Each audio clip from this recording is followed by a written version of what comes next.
ಕನಕದಾಸರು 15 ಶತಮಾನದಲ್ಲಿ ಸಮಾಜದಲ್ಲಿ ಸಮಾನತೆ, ಸೌಹಾರ್ದತೆ, ಆಧ್ಯಾತ್ಮಿಕ ತಾರತಮ್ಯ ಹಾಗೂ ಸಾಹಿತ್ಯಕ್ಕೆ ನೀಡಿದ ಸಾಧನೆಗಳ ಮೂಲಕ ಸಮಾಜಕ್ಕೆ ನೀಡಿದ ಅವರ ಸಾಧನೆ ಎಂದಿಗೂ ಪ್ರಸ್ತುತವಾಗಿದೆ. ಒಂದು ವರ್ಗಕ್ಕೆ ಸೀಮಿತವಾಗಿಲ್ಲ, ವಿಶ್ವ ಮಾನವರಾಗಿದ್ದಾರೆ. ಅವರ ಆದರ್ಶ ತತ್ವ ಅಳವಡಿಸಿಕೊಳ್ಳಬೇಕೆಂದು ತಹಶೀಲ್ದಾರ ಬಸವರಾಜ ತನ್ನೇಳಿ ಮಾತನಾಡಿದರು. ಕೊಪ್ಪಳ ಜಿಲ್ಲೆಯ ಯಲಬುರ್ಗಾ ಪಟ್ಟಣದ ಬಯಲು ರಂಗಮಂದಿರದಲ್ಲಿ ಸಂತ ಭಕ್ತ ಕನಕದಾಸರ 537ನೇ ಜಯಂತ್ಯೋತ್ಸವ ಕಾರ್ಯಕ್ರಮ ಉದ್ಘಾಟಿಸಿ ಮಾತನಾಡಿದರು. ರಾಮನ ಬಾಯಿ ಮೂಲಕ ನಮ್ಮ ಕನಕದಾಸರು ನಮ್ಮ ಸಮಾಜಕ್ಕೆ ತಿಳಿಸ್ತಾರೆ. ಅಂದ್ರೆ ಯಾವುದೂ ಶ್ರೇಷ್ಠ ಅಲ್ಲ, ಯಾವುದೂ ಕನಿಷ್ಠ ಅಲ್ಲ, ನಾವೆಲ್ಲರೂ ಕೂಡ ಕೂಡಿ ಬಾಳಬೇಕು, ನಾವೆಲ್ಲರೂ ಕೂಡ ಮಾನವೀಯ ಮೌಲ್ಯಗಳನ್ನ ನಮ್ಮಲ್ಲಿ ಅಳವಡಿಸಿಕೊಳ್ಬೇಕು. ಆ ಮೂಲಕ ಈ ಒಂದು ಸಂಸಾರ, ಈ ಬಂಧನದಿಂದ ಬಿಡುಗಡೆ ಹೊಂದಬೇಕು.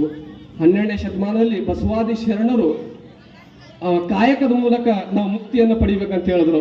ಆದರೆ ಅದೇ ನಮ್ಮ ದಾಸರು ಭಕ್ತಿಯ ಮೂಲಕ ಮುಕ್ತಿಯನ್ನು ಪಡಿಬೇಕು. ಆ ಮೂಲಕ ನಾವು ಭಗವಂತನಲ್ಲಿ ಲೀನನಾಗಬೇಕಂತ ಹೇಳ್ತಾರೆ. ಅದೇ ಒಂದು ಸತೆ ಗುರುಗಳು ಕನಕದಾಸರಿಗೆ ಕೇಳಿದ್ರಂತ, ಯಾರು ವೈಕುಂಠಕ್ಕೆ ಹೋಗ್ತೀರಿ, ಯಾರು ದೇವಲೋಕಕ್ಕೆ ಹೋಗ್ತೀರಿ ಅಂತ ಕೇಳಿದಾಗ ಹೇಳಿದ್ರಂತ, ಎಲ್ಲರಿಗೂ ಕೇಳಿದ್ರಂತ, ನಾ ಹೋಗ್ತೀನಿ ಅಂತ ಎಲ್ಲರೂ ಹೇಳಿದ್ರಂತ.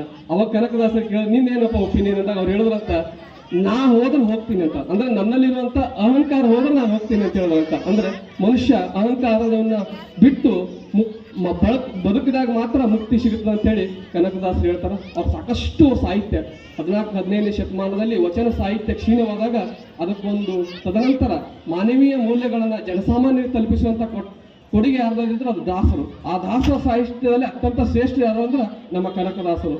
ಹೆಮ್ಮರವಾಗಿ ದಾಸ ಸಾಹಿತ್ಯವನ್ನ ಬರೆದರು, ಅದನ್ನು ಬೆಳವಣಿಸಿದರು.